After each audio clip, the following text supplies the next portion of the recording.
नमस्कार। जब हम भारत की बात करते हैं तो ये सिर्फ एक देश नहीं है।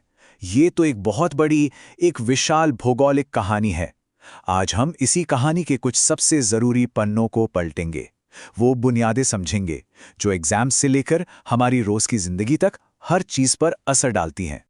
ये एक बहुत गहरा सवाल है ना? सोचिए जरा, किसी भी देश की असली पहचान उसकी जमीन से ही तो शुरू होती है। भारत की कहानी को अगर समझना है तो हमें उस मंच को समझना होगा जिस पर यह पूरी कहानी लिखी गई है। और वो मंच है इसका भूगोल। यही तो वो जमीन है जो यहाँ के कल्चर, इकोनॉमी और इतिहास को शेप देती आई है। तो ये है हमारा आज का सफरनामा। हम इन 6 पड़ावों से गुजरेंगे और भारत के भूगोल की एक पूरी तस्वीर बनाएंगे कि दुनिया के नक्शे पर ये कहाँ है से लेकर इसकी जमीन के अंदर कौन से खजाने छिपे हैं, सब कुछ। तो चलिए कहानी शुरू करते हैं पहले पड़ाव से, दुनिया के नक्शे पर भारत की पहचान। भारत की लोकेशन सिर्फ कुछ नंबर नहीं है, ये इसकी पूरी कहानी का शुरुआती बिंदु है। तो जैसा कि हम देख सकते हैं, भारत पूरी तरह से नॉर्दर्न हेमिस्फीयर यानी उत्तरी गोलार्ध में है।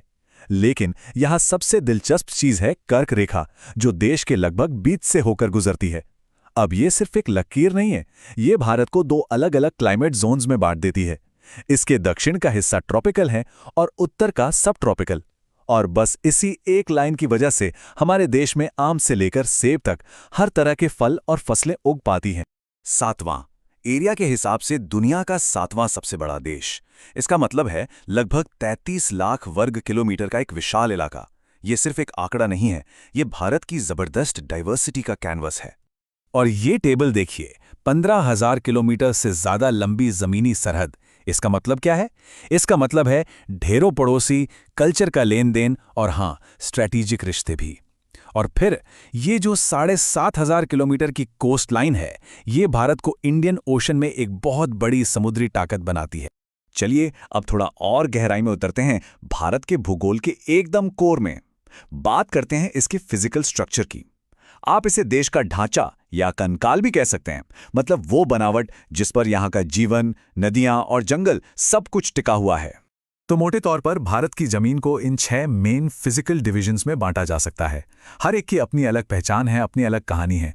चलिए कुछ सबसे जरूरी हिस्सों पर एक नजर डालते हैं। सबसे पहले उत्तर में खड़ा हमारा प्रहरी हिमालय।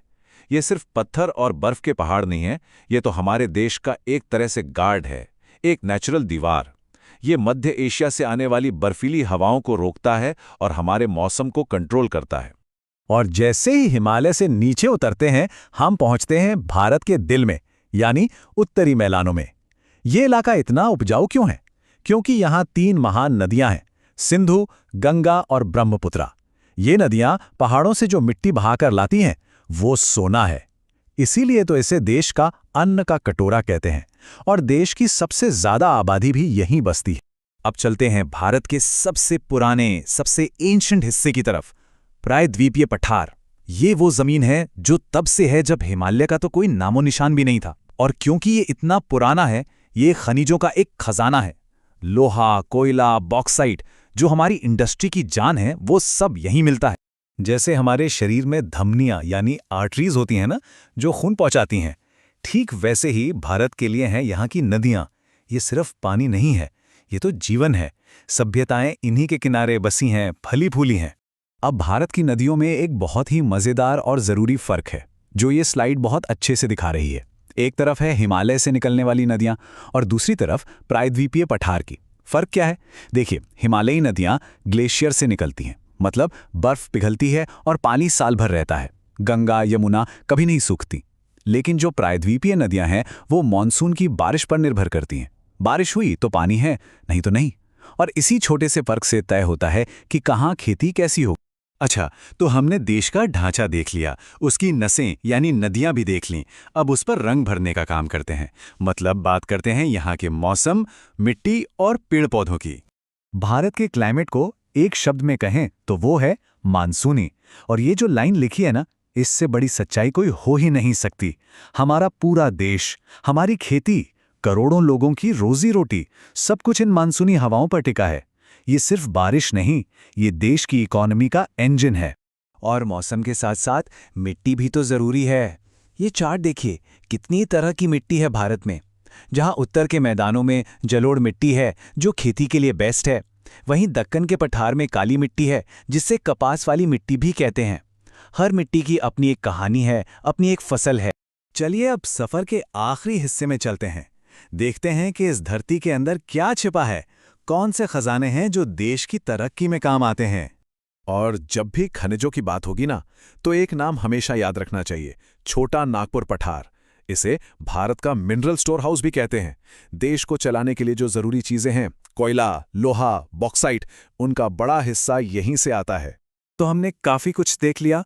चलिए जाने से पहले एक फटाफट वाला रिवीजन कर लेते हैं। ये वो पॉइंट्स हैं जो एग्जाम्स के लिहाज से बहुत जरूरी हैं, एकदम रट लेने वाले। ये कुछ सीधे और जरूरी फैक्ट्स हैं।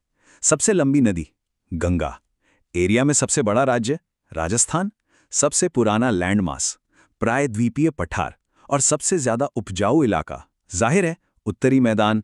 इन्हें तो बस याद ही रखना है। और जाते जाते इस सवाल पर जरूर सोचिएगा, इतनी ज्यादा ज्योग्राफिकल डाइवर्सिटी, ये जमीन आज भी भारत की किस्मत को, उसके भविष्य को कैसे बना रही है। भारत का भूगोल सिर्फ किताबों के पन्नों में नहीं है, ये एक जीती जागती कहानी है जो हर रोज लिखी जा रही है। सोचने वाली बात है ना।